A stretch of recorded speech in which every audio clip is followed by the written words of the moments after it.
Hello everyone, this is Joe for Soft Corners, and for today's video we're going to be closing off the 1960s and looking at the cards I have for the 1969 top set. So again, like most of these, overall not one I have a ton of cards for.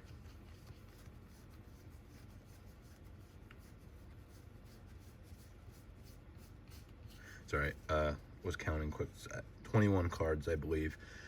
But you know, there's one rookie card,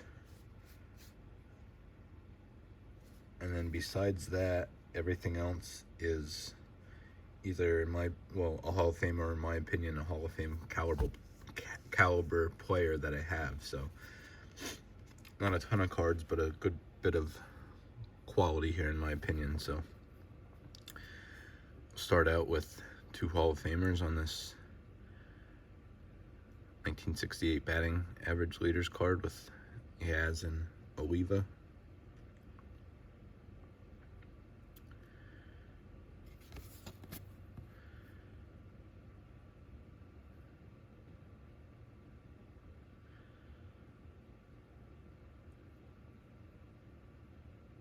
You can see there Yaz. I believe this was after,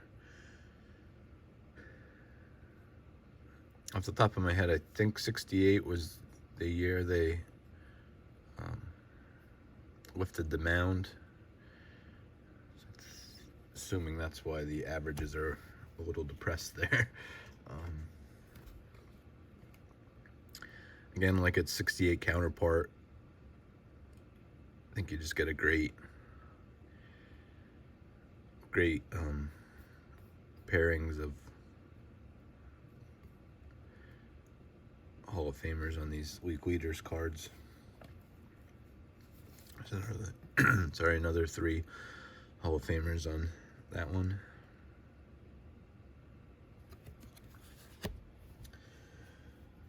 So this set altogether is 664 cards. So definitely 67, I believe, was the first that went up over 600 cards, then went back down to 598 for 68, and then really shot up to 664 here in 69, and then will be the last in the 600s for a long time then, or for at least a decent amount of years, a couple of years in a row, where it goes to the mid 700s and higher.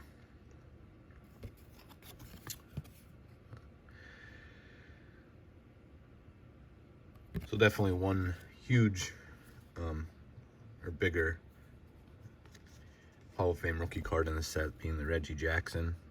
Definitely a card I would love to own. The other Hall of Fame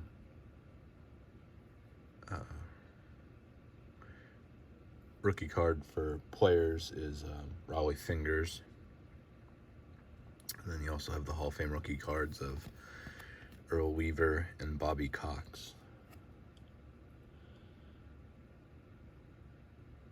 So not too bad for the rookie cards to get in this set. A couple other not Hall of Famers, but really good players, and Bobby Bonds, Sparky Lyle, and also the Al Oliver rookie.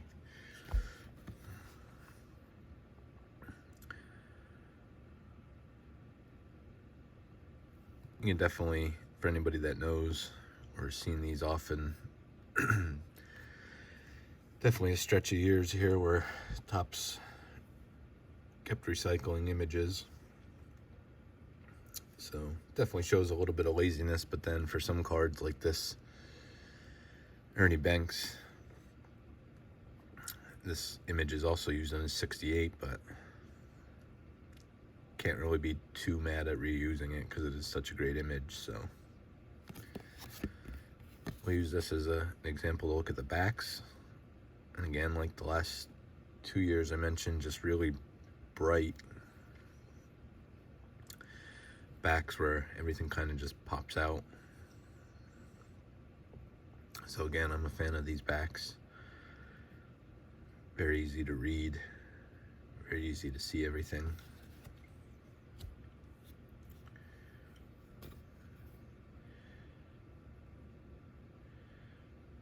Unlike the 68's where, you know, a fair amount of the damages or any condition issues on the card is kind of covered. It sticks out a little bit more again on this set without the burlap borders, but like I mentioned in the last video, similar. The circle appeared down here on the 68's instead of it had the team and position on it, the team being the bigger of the two and then position being smaller, whereas this has the name being the biggest in the circle and then position being smaller.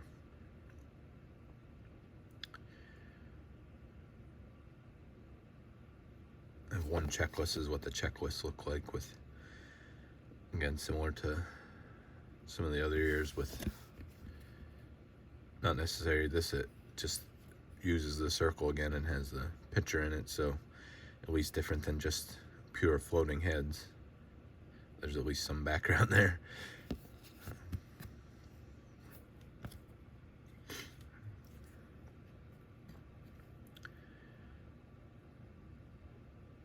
There's another card with a image that's recycled a lot, but again, a really great looking one at least.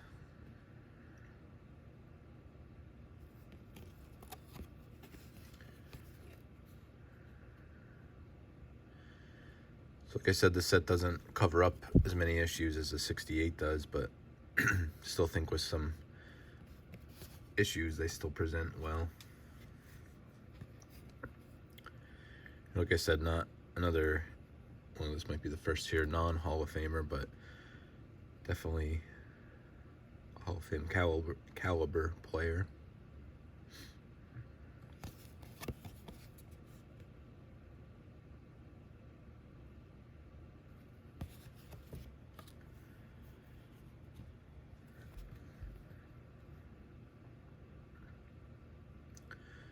So yeah, overall, again, not towards my favorite sets of the 60's, but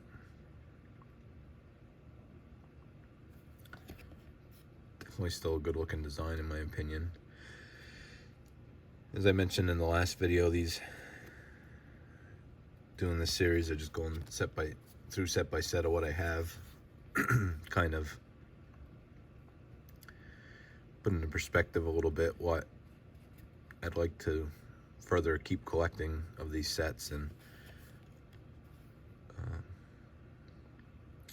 you know, don't have the main card being the Reggie Jackson,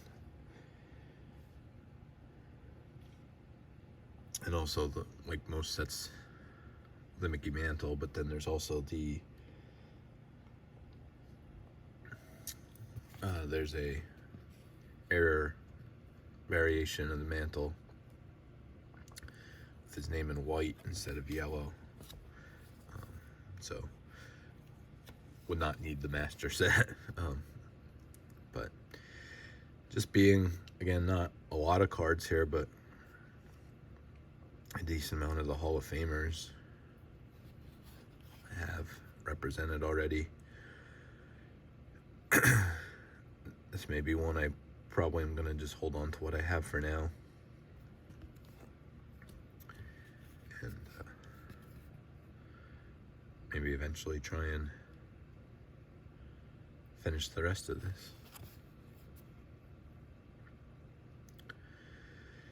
So as we get into the 70's then, obviously I'm doing my series on 76. I haven't done any for a little bit. I'll have to get back into that, and then I mentioned in my last video I picked up a decent amount of, well, in my last video I mentioned about an album I picked up for a really good price with some great steals in it. Before I saw that at the shop I was at, I picked up decent amount of cards for my 76 set. Then I saw that album, which also included a couple key cards for that set. So we'll be showing those off. I'm gonna keep everything, when I show off the album, I'm gonna keep everything in there just to have it all together. I think it was a great deal. Like I said, I'm gonna finish or continue with my 76 videos. But other than that, let me know any feedback you have. Some of the sets I don't have much for, as far as cards I have for the sets. Some of them were really bolstered. The great care package that Jake, Legends Never Die, sent me.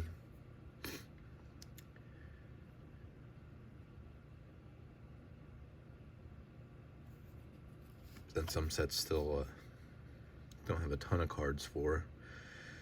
Pretty similar to this, but then some sets I have a fair amount of progress.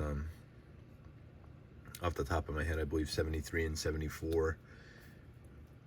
I think I'm approaching 100 cards for each of those sets. 75, I'm not real sure, but I'm pretty sure those I might have like 150 or 200 cards or so. So that may be one I don't know if I would start to binder yet and maybe just show off that way. Let me know if anybody enjoyed the way I did this, just going through what cards I had from the 60s. Like I said, almost more so than anything was kind of just a way for me to document my collection. So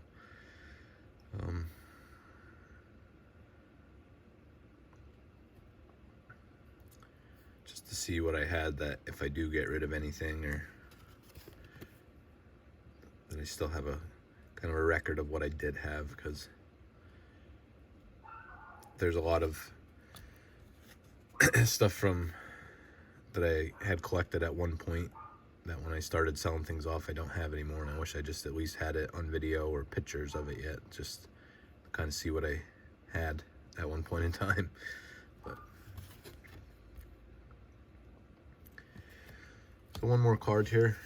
Like I said, this is the one card that's not Hall of Fame player or caliber player. But so in the comments, let me know first if you would like to see me go on with this for the 70s, and then also your thoughts on this set in general, and 69 tops in general, or any cards from the set you have any opinions on, or cards I specifically showed in this video that were your favorites, or anything like that. So that'll close out the 60s. Not just this video, but all my videos, and the rest of this series where I went through the 60s. I appreciate everybody watching all of it. I thank you for that, and I'll see you next time. And just remember, any card can be a great looking card, even if it has 4 soft corners. Thank you.